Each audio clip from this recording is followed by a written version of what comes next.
Debemos recordar, hermanos, que en esta serie Cultivando un carácter piadoso de nuestros hijos, que hemos dividido en 3 grandes secciones, ¿cierto? Primeramente hablamos de la meta que todos los padres estamos supuestos a alcanzar en la tarea que Dios nos ha encomendado sobre estas pequeñas criaturas que Dios nos dio. También hemos hablado de la metodología, el camino que debemos de tomar para alcanzar dicha meta, pero ahora estamos, hermanos, tratando la manera en que nosotros debemos llevar a cabo esa responsabilidad, y es de cultivar y pastorear a la vez el corazón de nuestros hijos. Hermanos, en una crianza eficiente es tan importante lo que se hace como la disposición y la actitud que asumimos al realizarla, es decir, la manera. Esta disposición o actitud apropiada está compuesta, decíamos, de 3 elementos. En primer lugar, de moldear el corazón de nuestros hijos en un contexto de amor. Lo segundo es moldear el corazón de nuestros hijos en un contexto de justicia. Y en tercer lugar, hermanos, es moldear el corazón de nuestros hijos en un contexto de consistencia, o si lo quieren llamar así, firmeza. Es decir, hermanos, en una autoridad firme, no una autoridad tiránica, sino con firmeza de carácter, que nuestros hijos vean que nosotros somos autoridad y que lo hacemos por amor a ellos, obviamente de lo que ya habíamos hablado en los elementos anteriores. Entonces, la manera es amor, justicia y firmeza. Amor, justicia y firmeza son las 3 palabras técnicas de la manera, de los 3 elementos de la manera en cómo debemos cultivar un carácter piadoso en nuestros hijos. Porque de lo contrario, hermanos, veremos levantarse obstáculos que nos separarán de los hijos si no cuidamos de hacer a toda costa estas cosas conforme a estos elementos. En los 2 últimos sermones tratamos con el primero de estos elementos, que era el amor, y comenzamos a considerar el segundo, la justicia.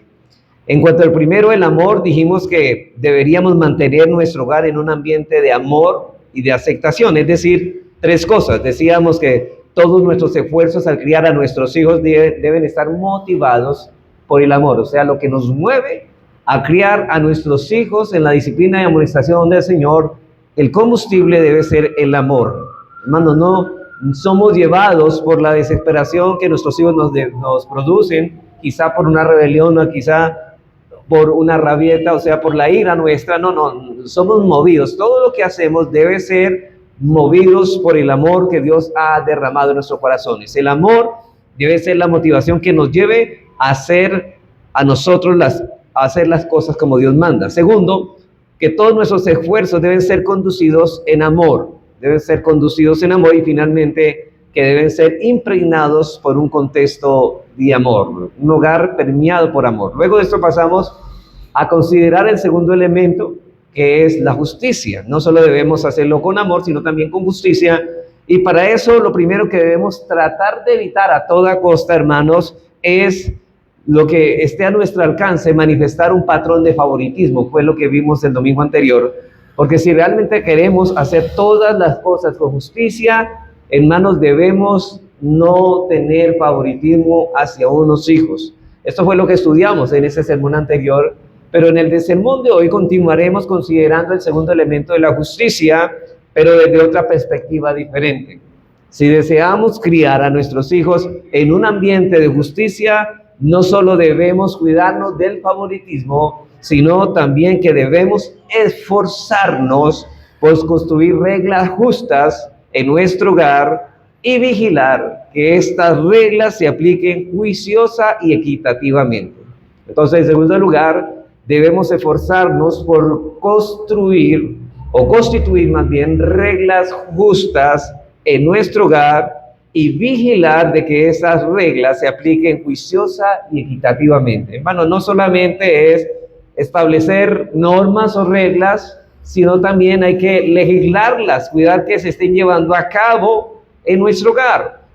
Así que podríamos decir que los padres, funcionando en ese ambiente de justicia, estaríamos funcionando como un congreso en miniatura, ¿cierto? Y al mismo tiempo como un tribunal en miniatura.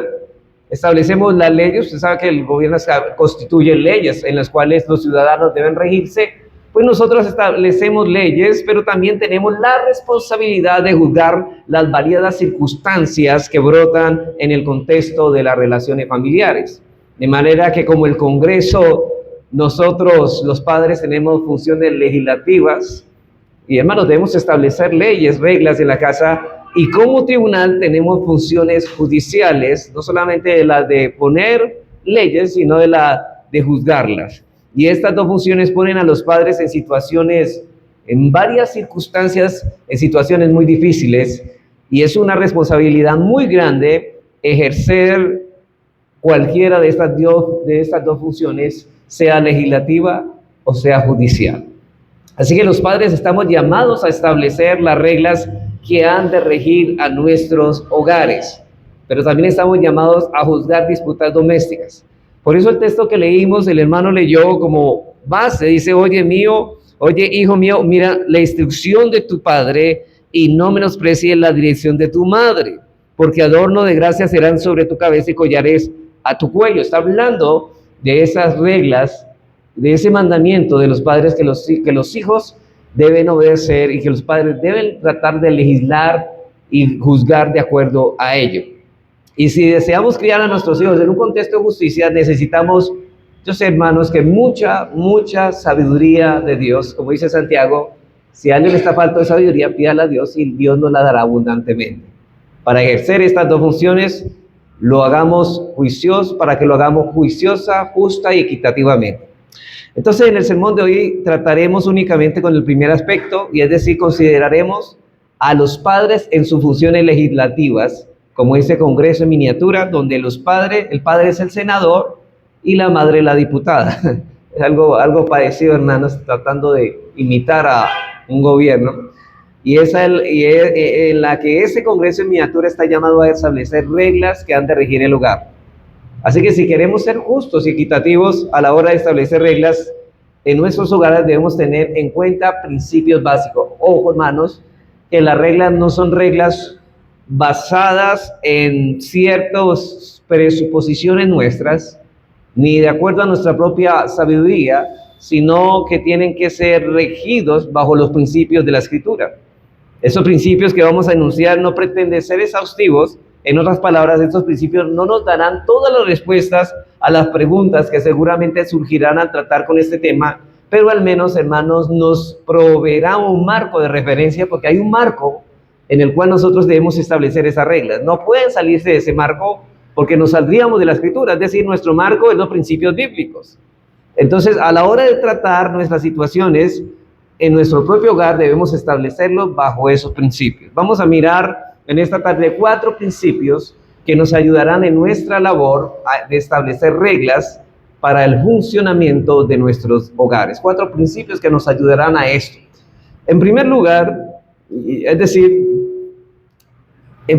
hermano, vamos a ver el cuidado con establecer reglas irracionales. Vamos a poner reglas, sí, pero que estas reglas sean racionales, sean razonables. Nuestro Dios es un Dios razonable, ¿cierto? Él no nos manda algo que no podamos hacer, sino de acuerdo a nuestra capacidad, y si Él nos demanda algo, Él mismo nos capacita para poder cumplir con esa tarea. Pues, hermanos, nosotros debemos en ese aspecto ser como Dios. No podemos exigir a nuestros hijos cosas que ellos no podrán hacer, cosas irracionales. Ahora, ¿qué son cosas irracionales? Son reglas irrealistas, reglas que no toman en cuenta las verdaderas capacidades de nuestros hijos, reglas que nuestros hijos no podrán cumplir aunque hagan su mejor esfuerzo y más sincero empeño. Un buen ejemplo que podemos dar de eso, ustedes recuerdan en Éxodo 5, que ya lo leímos en nuestra lectura consecutiva hace varios domingos, donde habla que los hijos de Israel fueron esclavizados por un tiempo cuando un faraón que no conocía a Dios ni al pueblo de Israel los esclavizó durante un tiempo en el que Faraón fue propicio a ellos. Pero luego que ese faraón murió, José murió, se levantó otro faraón que no miraba al pueblo de Israel con agrado. Y cuando Moisés llegó delante de Faraón a decirle que Dios le había dado el encargo de libertar al pueblo de Israel, este faraón, en vez de soltar las cadenas de esclavitud que ataban al pueblo de Israel, más bien se las puso más apretadas. Y es ahí donde quiero que vayan a las Biblias, hermanos, en Éxodo 5, versículos 5 al 19, dice así. Éxodo 5, 5 al 19. Dijo también Faraón: y aquí el pueblo de la tierra es ahora mucho, y vosotros les hacéis cesar de sus tareas. Y mandó Faraón aquel mismo día a los cuadrilleros del pueblo que le tenían a su cargo y a sus capataces, diciendo: de aquí en adelante no daréis paja al pueblo para hacer ladrillo como hasta ahora. Vayan ellos y recojan por sí mismos la paja, y les impondréis la misma tarea de ladrillo que hacían antes, y no les disminuiréis nada, porque están ociosos. Por eso levantan la voz diciendo: vamos y ofrezcamos sacrificios a nuestro Dios. Agrávese la servidumbre sobre ellos, para que se ocupen en ella y no atiendan a las palabras mentirosas. Y saliendo los cuadrilleros del pueblo y sus capataces, hablaron al pueblo diciendo: así ha dicho Faraón: yo no os doy paja. Id vosotros y recoged la paja donde la halléis, pero nada se disminuirá de vuestra tarea. Entonces el pueblo se esparció por toda la tierra de Egipto para recoger rastrojo en lugar de paja, y los cuadrilleros los apremiaban diciendo: acabad vuestra obra, la tarea de cada día en su día, como cuando se os daba paja. Y azotaban a los capataces de los hijos de Israel que los cuadrilleros de Faraón habían puesto sobre ellos, diciendo: ¿por qué no habéis cumplido vuestra tarea de ladrillo ni ayer ni hoy como antes? Y noten lo que dice: y los capataces de los hijos de Israel vinieron a Faraón y se quejaron a él, diciendo: ¿por qué lo haces así con tus siervos? No se da paja a tus siervos, y con todo lo dicen: haced el ladrillo. Y aquí que tus siervos son azotados, y el pueblo tuyo es el culpable. Y él respondió: estáis ociosos. Sí, ociosos, y por eso decid: vamos y ofrezcamos sacrificios a Jehová. Id pues ahora y trabajad, no se os dará paja, y habéis de entregar la misma tarea de ladrillos. Entonces los capataces de los hijos de Israel se vieron en aflicción al decírseles: no se disminuirá nada de vuestro ladrillo de la tarea de cada día. Hermanos, esto es un ejemplo muy ilustrativo de reglas irracionales que se impondrían. En este caso era Faraón con el pueblo de Israel. De lo que significa esas reglas irracionales. Era prácticamente imposible, hermanos, para los hijos de Israel hacer lo que se les pedía, aunque ellos hicieran el mejor esfuerzo. Y son esta clase de reglas que debemos poner, no debemos poner sobre los hombros de nuestros hijos. Debemos cuidarnos de no actuar como actuó Faraón y los capataces egipcios. No debemos pedir a nuestros hijos algo irrealizable. Eso es desanimar a nuestros hijos. Cuando lo hacemos, y la palabra exasperar ahí significa sacar el aire, es decir, desalentarnos, lo vamos a desalentar. Generaremos prácticamente, cuando hacemos tareas que nuestros hijos no pueden llevar a cabo por sus capacidades, hermanos, vamos a producir prácticamente dos cosas. En primer lugar, resentimiento contra nosotros, y por el otro lado, desaliento. Resentimiento, porque esos niños nos van a mirar como hombres y padres crueles que imponen cargas pesadas que ellos no pueden sobrellevar. Y por otro lado, el desaliento, porque jamás podrán agradar a sus padres con lo que hacen. Y eso es una violación al mandamiento que el apóstol Pablo dice en Colosenses 3:21. Dice: padres, no exasperéis a vuestros hijos. ¿Para qué? Para que no se desalienten. Es decir, padres, no lleven a sus hijos más allá de lo que ellos pueden dar, porque le vamos a sacar el aire, y eso es lo que significa desalentarse.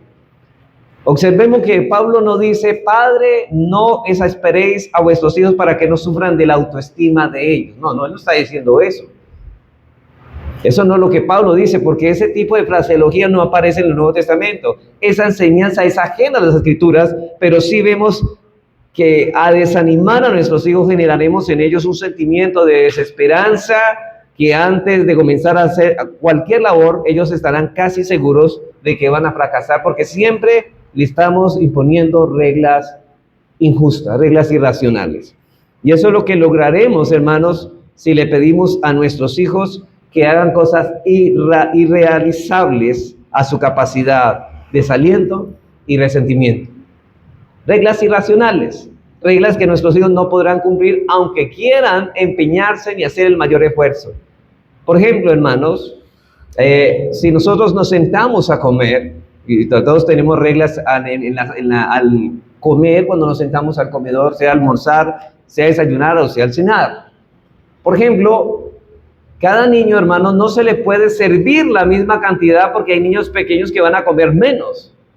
Pero hay padres, hermanos, y esto sucede en la cotidianidad de la gente, y es que ponen un plato muy grande de comida y obligan a ese niño que coma todo el alimento, que todo se tiene que comer. Y la regla está bien, hay que comerse todo, no hay que botar nada a la basura, nada del alimento. Pero, hermano, también debemos ser sensatos que el niño no podrá comerse más o igual de lo que come un adulto. Inclusive estamos generando en ese niño un pecado de gula porque él va a comer más de lo que él necesita. Entonces, a esa clase de cosas es que podemos poner reglas irracionales. O, por ejemplo, cuando el niño es muy pequeño, que no vaya a tumbar el vaso de agua porque si no lo castigamos cuando el niño tiene nomás 3 o 4 años. Entonces, muchas veces los niños no tienen facilidad de poderse mover como lo hacemos nosotros. Entonces, no podemos cumplir reglas que ellos no pueden todavía cumplir por cierta edad o porque son muy pequeños o por ciertas cosas.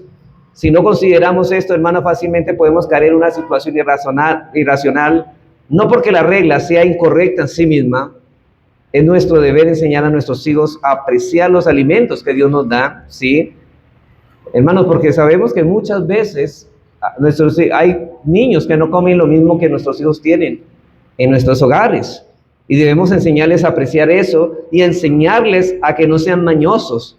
Porque de adultos, hermanos, yo creo que esos mismos niños que no fueron criados con reglas justas y racionales van a poner locas a sus esposas cuando estén en la casa. Y tenemos que prepararlos para que ellos no sean así cuando se casen, sino que ellos tengan sensatez y sean considerados con su esposa. Y que se coman todo lo que les sirva, ¿no? Pues de acuerdo a la porción que la persona puede comer. Pero eso nada tiene que ver con este asunto, hermano. El problema aquí es que estaremos yendo más allá de lo que nuestros hijos pueden hacer, aún si tuvieran el deseo de hacerlo. Y en vez de enseñar a nuestros hijos a apreciar los alimentos que Dios nos ha provisto, probablemente lo estaremos forzando a ser glotones, porque el niño está, hermano, ya que no puede, el niño está que se vomita y le están diciendo, se tiene que comerse todo. No, hermanos, cuidado con esto. Hermanos, a la hora de poner reglas tenemos que tomar en cuenta la constitución de nuestros hijos. Y al respecto voy a citar algo que estamos leyendo, el libro, no rehuses en corregir al muchacho, me pareció esta nota muy pertinente de este libro. Dice lo siguiente: hemos de tener ideas claras acerca de la constitución de cada uno de nuestros hijos. Cada uno es distinto y único en lo físico, en lo espiritual, en lo emocional, y hay muchos factores individuales que deben ser considerados cuando tratamos con nuestros hijos. Debemos preguntarnos, ¿son físicamente capaces de estar a la altura de lo que esperamos de ellos? ¿Son bastante altos? Sí, porque muchas veces los mandamos a que alcance cosas que no pueden alcanzar, no son bastante altos. ¿Son bastante fuertes? Imagínense yo diciéndole a mi hijo, quizás saque las materas que está lloviendo. Él no va a poder no conocen las materas mucho en la casa, pero son pesadas. No lo voy ni siquiera mi hijo Ezequiel, porque obviamente él no tiene la fuerza suficiente para cargar con semejante peso. Esas son reglas injustas. Sigue diciendo aquí Bruce Ray. Debemos preguntarnos, ¿son físicamente capaces de estar a la altura de lo que esperamos de ellos? ¿Son bastante altos, bastante fuertes en su condición? ¿Su coordinación adecuada para lo que le pedimos?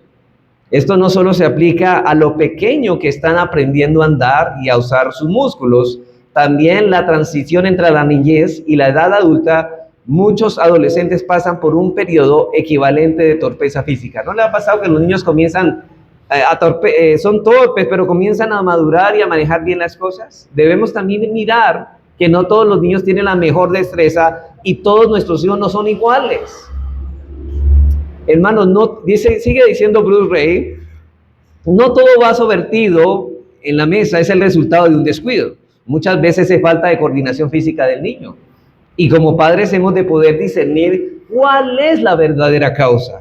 Debemos preguntarnos, ¿son capaces nuestros hijos realmente en el aspecto mental de hacer lo que esperamos de ellos? ¿Les pedimos cosas que ellos no son capaces de entender o de coordinar mentalmente?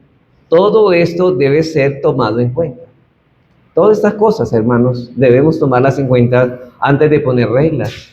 Hermanos, ustedes quizá pueden pensar en otros ejemplos que se apliquen en su situación específica, pero el punto que queremos aquí recalcar, hermanos, es que a la hora de legislar debemos pensar seriamente en lo que nuestros hijos pueden y no pueden hacer. No todos nuestros hijos tienen la misma capacidad, ni todos están en el mismo nivel de desarrollo, y todo esto debe ser tomado en cuenta a la hora de asignar responsabilidades y a la hora de poner reglas. Ahora, no digan, no salga con eso, hermano, es que cuando mi otro hijo tenía 4 años hacía esto y este no lo hace. No, hermano, los niños no son iguales. Ellos son distintos. Hay unos que tienen un desarrollo más rápido y otros más lento. Y de acuerdo a ese pastoreo que hacemos conocemos a nuestros hijos, es que les encomendamos y les establecemos reglas. Y hermanos, debemos ser sensibles a la hora de poner reglas. Hermanos, yo sé que ninguno ha puesto a su niño de 2 años. Bueno, todos vamos a tender la cama cuando nos levantamos y el niño de los 2 años, imagínate intentando tender la cama, pues no la va a tender. Entonces, debemos ser sensatos en esto. Segundo principio.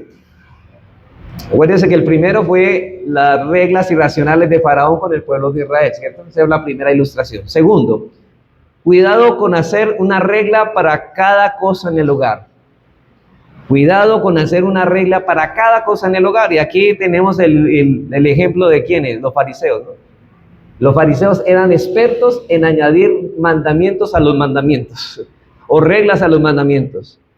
Es nuestro deber, hermanos, en nuestro primer principio pusimos en ejemplo Faraón. Aquí vamos a poner a los fariseos. Los padres debemos cuidarnos de querer gobernar a nuestros hijos con una mentalidad legalista. Y el fariseo, hermano, no se conformaba con principios generales. El fariseo quiere llevar el principio general a los más escrupulosos detalles. Por ejemplo, en el tema del Día del Señor, no sé si ustedes han leído los libros como el Talmud y todo eso, son añadiduras de la ley de Dios, que no las mandó Dios, sino que ellos escrupulosamente añadieron. Por ejemplo, en el Día del Señor, si alguien salía a la calle, llovía y se mojaba, no podía caminar más, porque eso era cargar el agua con el vestido. Nadie estaba permitido mirarse en el espejo porque tenía una espinilla y se miraba tentado a sacarla, y por ende estaba violando el día de reposo por sacarle la espinilla.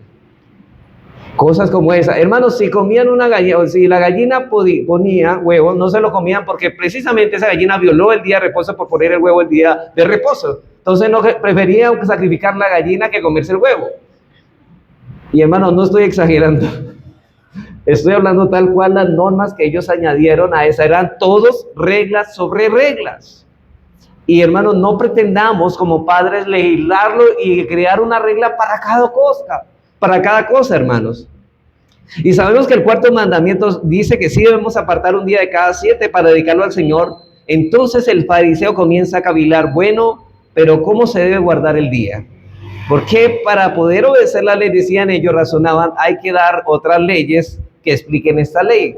Así el fariseo, hermanos, comenzaba a poner regulación. Ellos pensaban entonces en todas las cosas posibles que se le podían ocurrir a un judío, y ellos regulaban las cosas en el más mínimo detalle. El fariseo no se conformaba con las reglas que habían, sino que tenía que multiplicar y multiplicar. Ahora, ¿en qué consiste la mentalidad farisaica? Bueno, en creer que todos los conflictos surgen o podrían surgir en el seno familiar y se resuelven multiplicando las reglas. Entonces, bueno, esto no está funcionando. ¿Qué hay que hacer? Dice el padre legalista, vamos a aumentar las reglas.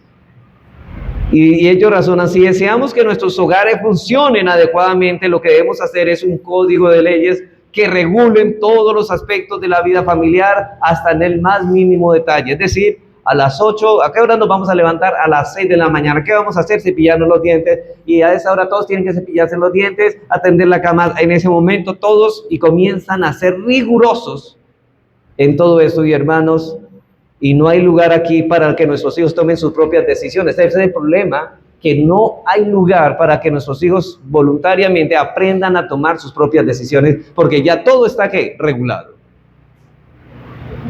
Esa mentalidad farisaica trae consigo dos grandes problemas. ¿Cuáles son? En primero, es que tiende a generar adultos que luego no saben tomar decisiones. Hermanos, ¿por qué hay jóvenes que se les diga, bueno, ¿qué vamos a hacer? Vamos a comer helado o chocolate. Y ellos no saben qué escoger, ellos se vuelven loquitos porque no saben qué es lo que van a tomar. ¿Por qué? Porque desde niños les generamos un montón de reglas que no le dimos lugar para que ellos mismos voluntariamente tomaran decisiones acerca de unos asuntos. Esa clase de mentalidad genera adultos que no saben qué van a hacer con su vida, no tienen capacidad para manejar sus asuntos porque nunca o casi nunca se les enseñó o se les capacitó en ese sentido, más bien se le anuló esta capacidad al regular toda su vida a través de una serie interminable de reglas. Hermanos, hay padres que ni siquiera le dejan al hijo escoger la ropa. Te vas a poner este vestido y este es el que te vas a poner. No es más. Hermanos, eso no es permitir que el niño o el adolescente tenga decisión, capacidad de decidir. Pero es necesario aclarar, hermanos, que no estamos diciendo que se debe dejar total libertad de acción para que ellos decidan por sí solos todo. No, no estamos diciendo esto. Como la ropa que se van a poner, hermanos, pues no estamos diciendo, por ejemplo, a la niña de 4 años, póngase la ropa que quiera, hermano, a la niña le va a salir como una gitana y no va a salir muy bien vestida, quizá que ir con sudadera, la iglesia con tenis o con muchas cosas que no tienen que ver. Imaginen los hijos de nosotros, ¿qué tal? Si los dejamos, hermano, vestir, algunos vendrán hasta en pijama acá a la iglesia. Entonces debemos también regular eso. No estamos diciendo permitirles en todo el radio de acción. Debemos poner límites, pero dentro de ese marco hay capacidad para que ellos tomen ¿qué? Decisiones. Hermanos, nuestros hijos necesitan dirección. Es una irresponsabilidad de los padres no proveerles esa dirección. Y Juan Carlos Rael dice lo siguiente. Dice al respecto en un pequeño libro que se llama Instruye al niño en el camino. Eso está en Chapel Library, en unos artículos que aparecen en estos que dice Instruye al niño en su camino. Dice, recuerden que los niños nacen con una decidida inclinación hacia el mal. Por lo tanto, si le dejan escoger por sí mismo, con seguridad escogerán lo malo. Déjenlos escoger sus amigos. ¿Cuáles van a escoger? Ustedes ya saben que van a escoger. ¿Conforme a qué? A su propio corazón, malos. Si usted los deja escoger, ¿qué programas desean ver en la televisión? ¿Qué van a escoger, hermano? Nada bueno van a escoger. Entonces sigue diciendo Juan Carlos Rael. O digamos, por ejemplo, la comida. ¿Qué quieres desayunar todos los días? Puros dulces, hermanos. Chocolates, chocolatina, yupi, chitos, papas, margarita. Ese es el desayuno de ellos si ellos decidieran. Pero, hermanos, sabemos que eso le va a hacer muy daño a su estómago y también al crecimiento. Entonces sigue diciendo Juan Carlos Rey, la madre no puede decir lo que su tierno infante va a hacer cuando crezca. Quizás sea más alto, más bajito, tal vez sea débil o fuerte, tal vez sea inteligente o no inteligente, podría ser cualquiera de estas cosas o no. Todo es muy incierto, pero una cosa sí se puede decir con toda seguridad, que tendrá un corazón corrupto y pecaminoso. Es natural para nosotros hacer lo malo, porque la necedad está ligada en el corazón del muchacho, dice Proverbios. El muchacho consentido avergonzará a su madre, y nuestros corazones son como la tierra que pisamos. Si la dejamos tranquila, de seguro crecerá la hierba mala. Entonces, si quiere tratar a su hijo con sabiduría, no lo deje y ve por su voluntad, por amor a Dios. No lo entregues a sus propios gustos e inclinaciones perversas. No deben ser sus gustos y deseos los que sean consultados. Él no sabe todavía lo que es bueno para tu mente y para su alma, ni siquiera lo que es bueno para su cuerpo. En el caso de la comida nos podemos dar cuenta. No van a escoger nada saludable. Imaginen todos los días al desayuno helado, los niños se van a engordar. Así que debemos tener cuidado aquí. No estamos diciendo, hermanos, que debemos dejar a nuestros hijos para que a ellos hagan y deshagan y para que ellos decidan todo lo que deben hacer. Sin embargo, Debemos al mismo tiempo entrenar a nuestros hijos para que aprendan a tomar decisiones por sí mismos. Pero ¿cómo entonces? ¿Y cómo podemos implementar en el hogar las dos cosas al mismo tiempo? Bueno, nosotros, a medida que ellos van creciendo y van madurando, porque eso es la capacidad de madurez, vamos abriendo la pared de definición, dándoles a ellos opciones para decidir. A la medida que van creciendo, por ejemplo, la niña sabe, por ejemplo, a la niña le ponemos 10 vestidos y le dice, bueno, hija, ¿cuál de estos vestidos te quieres para poner para ir para la iglesia? Pero la madre ya ha escogido una serie de vestidos que son adecuados para el culto, ¿sí ves? Pero la niña está, ¿qué? Tomando decisiones dentro de ese marco que la madre considera que es un vestido prudente para ir a la iglesia. Y asimismo también la comida. Bueno, hoy tenemos quizás cereales, bueno, no cereales, arepa con chocolate o una cosa saludable, frutas, ¿qué vas a escoger?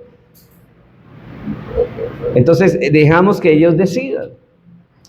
Estamos poniendo a nuestros hijos a decidir, estamos ayudándoles a decidir, no estamos regulando todos los aspectos de su vida, pero al mismo tiempo somos nosotros los que estamos poniendo el parámetro en medio del cual ellos deben moverse. Y lo mismo para ir a comprar un vestido, ¿cierto? La adolescente va a comprar un vestido, nosotros le decimos, mira, ¿cuál de estos te gustaría que compráramos? Pero la madre ya sabe, o el padre ya sabe cuáles son los que son mejor para su hija, manejando el principio de la castidad y lo que es modesto. Así que no debemos caer en ninguno de estos extremos, sino darle libertad o casi completa libertad o poner por otro lado un control excesivo. O sea, dos extremos, ni darle toda la libertad, ni tampoco un control excesivo a ellos. Si hacemos esto en una mentalidad farisaica, anularemos la capacidad de decisión de nuestros hijos y son esos mismos niños que van creciendo y se convierten en adolescentes que no saben decidir porque no les enseñaron a tomar decisiones. Bueno, el segundo problema de esta mentalidad farisaica es que tiende a generar una visión distorsionada de la fe cristiana. Esta mentalidad farisaica comienza o tiende a generar una visión distorsionada de la fe cristiana.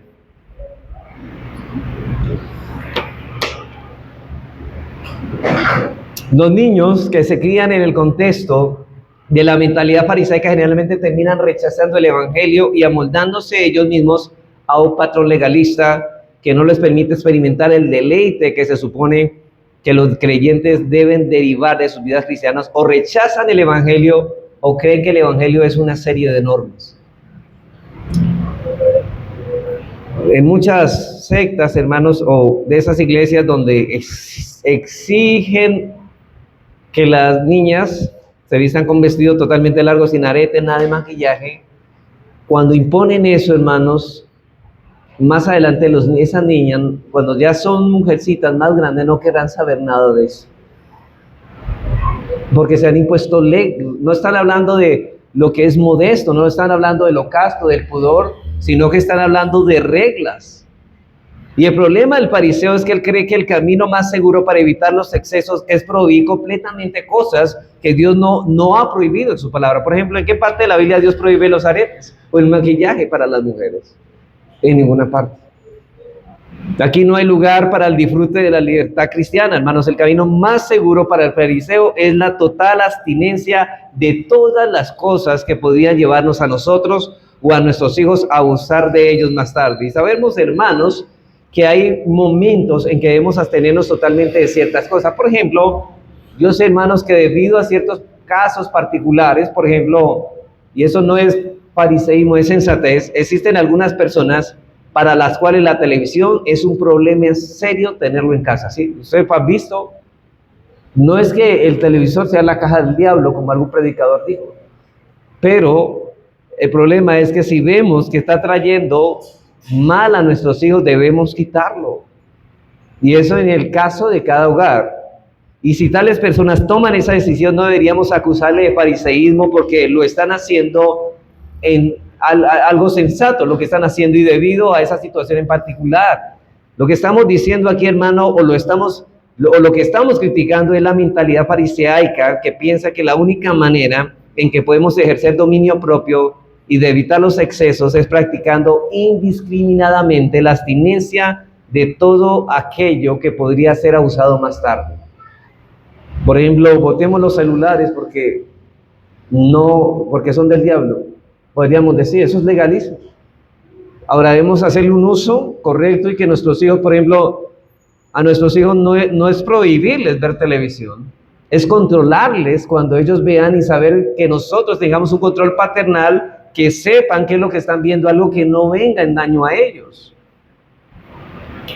Porque, hermanos, abstenerlo de todo esto es un grave error y esto es lo que establece las bases de una vida legalista. Es verdad que la televisión es un problema y debemos vigilar el uso de la televisión en su hogar, pero esto no significa que la única manera es botando el televisor. Hermanos, hay otras formas de tratar el problema. El problema es que hay niños que ya se pasa el abuso y no ven ni siquiera 2 horas, sino más de 2 horas. Hermanos, la respuesta a esto no es botar el televisión, no hay que ir a esos extremos, pero esa es la forma más fácil de hacerlo, pero no es la forma más eficiente de hacerlo. Otro problema que hay es que las madres no quieren pasar tiempo con ellos. Es más fácil botar la televisión o dejarlos ver toda la televisión, pero ninguna de estas cosas hace bien. Ni botarlo, ni dejarlos y entregarlos a que ellos vean todo lo que quieran, porque eso va a filtrar lo que esos perversos quieren meterle en la mente, en el corazón de nuestros hijos. De hecho, hermanos, la televisión, en cierta manera, hay muchas cosas que influyen a nuestros hijos para mal. Y yo podría decirlo aquí, Disney Channel no es algo bueno para nuestros hijos. Hay mucha influencia de ideología de género en esos programas de Disney. Y nosotros no debemos permitir que nuestros hijos vean estas cosas, ¿cierto? Películas de terror. ¿Qué van a hacer? Que los niños se llenen de miedo. No, es que mi hijo es fuerte en eso. No, hermanos, no debemos permitir que nuestros hijos vean esta clase de películas de terror. No es bueno que nuestros hijos vean estas cosas. Y ahora, hermanos, sobre todo en esta era de las comunicaciones, los padres deben cuidar, deben ponerse como porteros de lo que entra a la casa, hermanos. Lastimosamente tenemos puertas y ventanas que son los celulares y los televisores, se han convertido en eso y entra mucha información a nuestro hogar y nosotros debemos vigilar la entrada de extraños a nuestros hogares por medio de la internet y la televisión. Hermanos, una forma en que el mundo y los malos entren a nuestros hogares es por medio de estas cosas. Ahora, la solución no es quitar la televisión, eliminar el internet, hermanos. ¿Qué tal quitar el internet? Porque esto es malo. Y meter a nuestros hijos en una burbuja de cristal, no, esa no es la respuesta, hermanos. Es cierto que la mundanalidad está arropando al evangelicalismo moderno, pero no piensen que el legalismo es una alternativa saludable, porque no lo es. Tan dañino es lo uno como lo otro. Ahora bien, niños y jóvenes que me escuchan, no piensen que ahora sus padres deben darle la libertad que ustedes quieren tener. No, la libertad es un privilegio que ustedes deben usar de una manera correcta, y un privilegio que presupone al menos 2 cosas. Primeramente, que ustedes sean responsables, y segundo, que ustedes maduren como niños y jóvenes.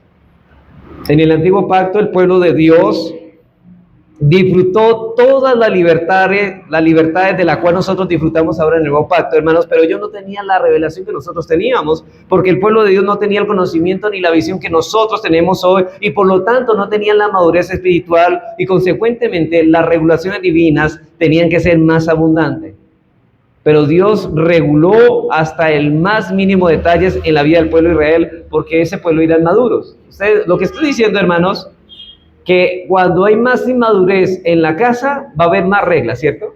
Pero a medida que los niños, los jóvenes vayan madurando, se van retirando algunas reglas. Dios reguló esto, por ejemplo, nosotros ahora hemos alcanzado un nivel de revelación mayor en el nuevo pacto y por lo tanto tenemos más libertad. Nuestra libertad es mayor. Por ejemplo, ellos no podían comer carne de cerdo, nosotros sí. ¿Se nota? Este mismo principio que Dios usó para tratar con su pueblo, debemos usarlo nosotros como padres al tratar a nuestros hijos.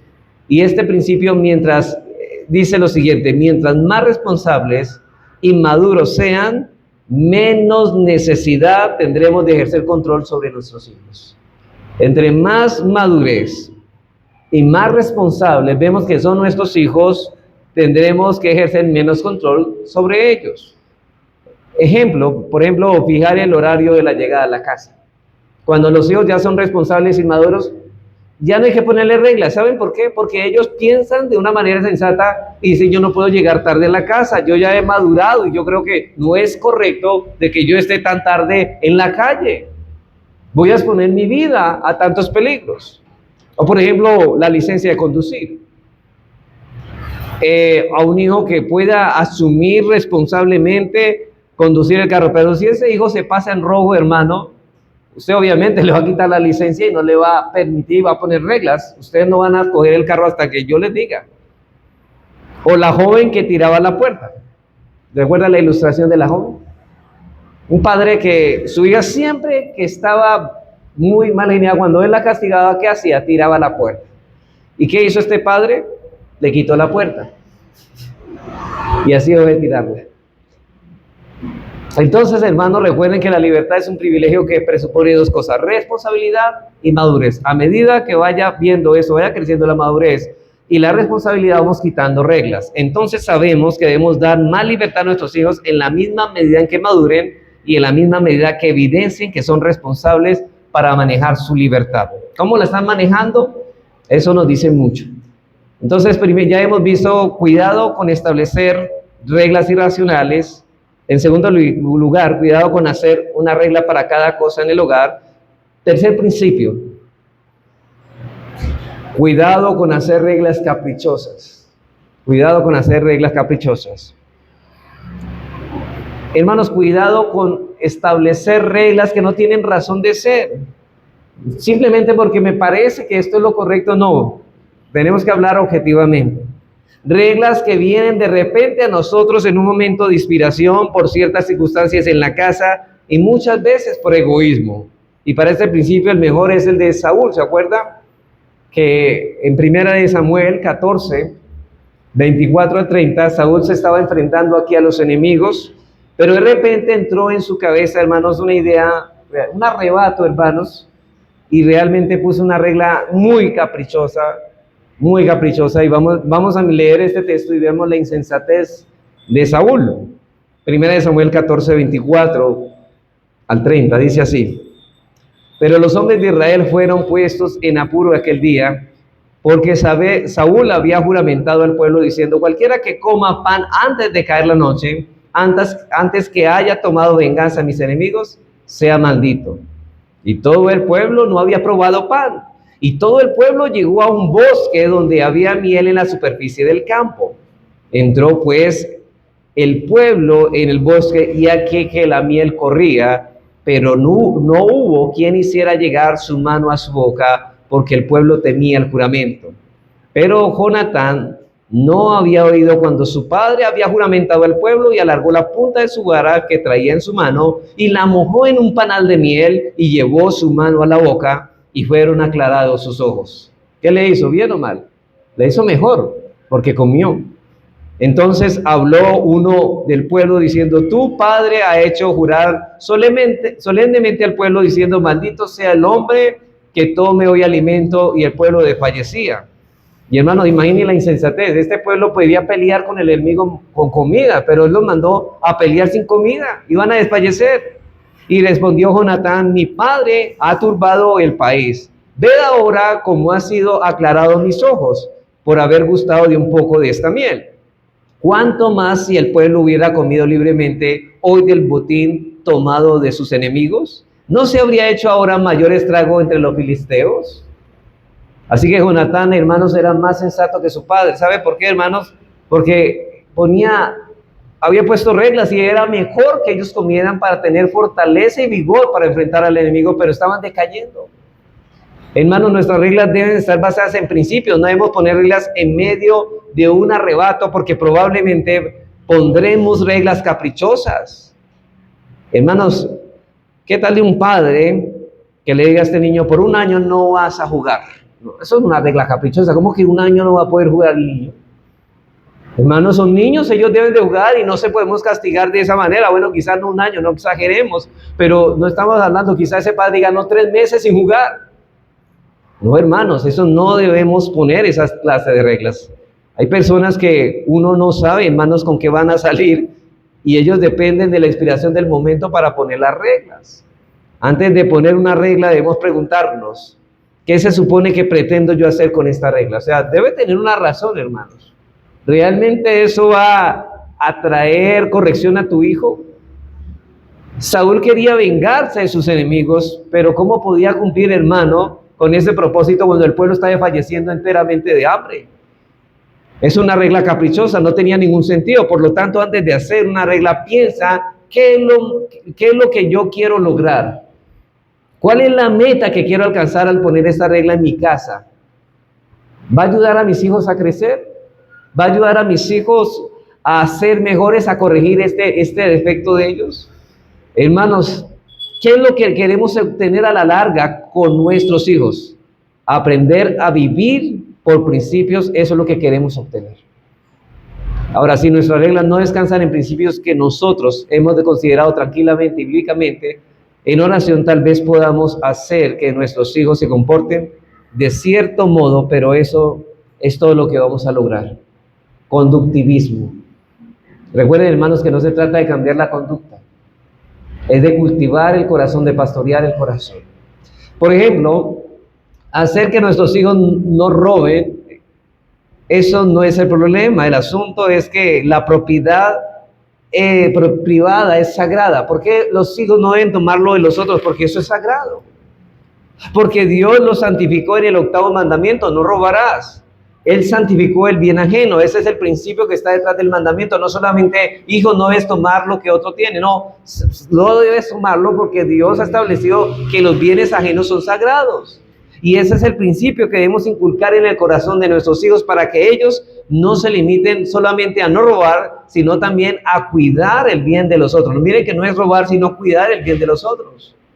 Hermanos, ¿cuántas personas se les presta algo y lo devuelven dañado o deteriorado? Hay veces que uno presta un libro, hermano, y lo encuentra, se lo entregan despellejado el libro. Eso es triste. Porque, hermanos, el principio no es solamente quitar lo ajeno, sino cuidar lo de los demás. Por ejemplo, en este sitio, aquí, nosotros debemos cuidar lo que hay. Hermanos, es el principio el que debemos colocar en nuestro corazón de nuestros hijos y en el corazón nuestro. Así que nuestras reglas deben descansar en principios morales inamovibles. Lo que estamos haciendo es aplicar principios que son inamovibles, porque es de la palabra, que brotan de la palabra en una situación específica. Pero antes de establecer la regla, debo pensar en qué principio de la palabra descansa esta regla. O sea, que no son reglas arbitrarias, sino que descansan en un principio bíblico. Y finalmente, para terminar, hermanos, para que no van a dormir, cuidado con ser inflexibles a la hora de establecer reglas. Cuidado de ser inflexibles a la hora de establecer reglas. Como hemos visto, hermanos, no debemos establecer reglas como lo hizo Faraón, no debemos establecer un sinnúmero de reglas como hacían los fariseos, pero tampoco debemos hacerlo como lo hizo Saúl. Y ahora añadimos a nuestras reglas que no deben ser como los medos y los persas, que una vez, hermanos, era promulgada, nadie podía cambiarla en ninguna circunstancia, bajo ninguna circunstancia. Hermanos, si la regla que hemos tratado de implantar no se puede aplicar a todos los miembros de la casa, entonces se debe establecer la regla, pero también la excepción. ¿Se me va a entender? Porque no todos los hijos podrán cumplir esa regla. Como dijimos ahora, porque no carecen de la capacidad, de la altura o de la fuerza. Antes de salir del cuarto, cada niño debe tener un cuarto organizado, pero eso no incluye el niño de 2 años. El niño de 8 años no puede decir, bueno, mamá, ¿por qué el bebé no tendió la cama? Obviamente, porque hay una excepción a la regla. Cada regla puede tener excepción. Por otra parte, si la regla ya cumplió su cometido, es anulada. Hermanos, yo creo que hay una regla que a los muchachos de 18 años ya no tiene que decirle uno que tiendan la cama. Eso ya debe ser un hábito ya formado en ellos. Y esa regla debe retirarse si ellos ya están muy grandecitos. Ellos ya deben saber que una cama debe estar tendida en el mismo momento que se levantan. porque tus hijos han crecido y ya son adolescentes. Hay reglas que nosotros, hermanos, si ellos se paraban de la mesa, sabemos que todo adolescente debe decir, bueno, voy a recoger el plato de mi mesa y voy a lavarlo. Pero no podemos hacer reglas eternas, hermanos. Hay reglas que se establecen para cierta edad. Y si luego de haber establecido una regla te das cuenta de que comiste, o que más bien de que cometiste un error, o que la regla no cumple el propósito, quítala, hermano. Hermano, los padres no somos infalibles, cometemos errores. Ustedes acuerdan de Daniel, ¿no? De que habían puesto que ningún hombre podía orar a un dios o cualquier cosa, y Daniel oraba. Y dice que la ley de Media y Persia no podía ser que abrogada. Y el rey se entristeció mucho porque pues no podía abrogar esa norma, pero él se entristeció porque era injusto lo que estaban haciendo con Daniel. Y así muchas veces, hermanos, cuando nosotros como padres sabemos que esa ley o esa regla que hemos implantado no es congruente, debemos humildemente aceptar que nos equivocamos y removerla o derogar dicha regla. Para concluir, hermanos, así que si queremos ser justos en la crianza de nuestros hijos, debemos tener cuidado a la hora de legislar y establecer las reglas que han de gobernar nuestro hogar, pero deben ser reglas razonables, deben ser reglas modestas, es decir, no deben ser un montón de reglas, deben ser reglas basadas en principios bíblicos y deben ser reglas flexibles. Si lo hacemos de esa manera, hermanos, cuidamos el alma de nuestros hijos para que no alberguen en el corazón resentimiento ni desaliento, sino que por el contrario ellos aprendan a vivir bajo principios bíblicos y no bajo sus propios caprichos o deseos.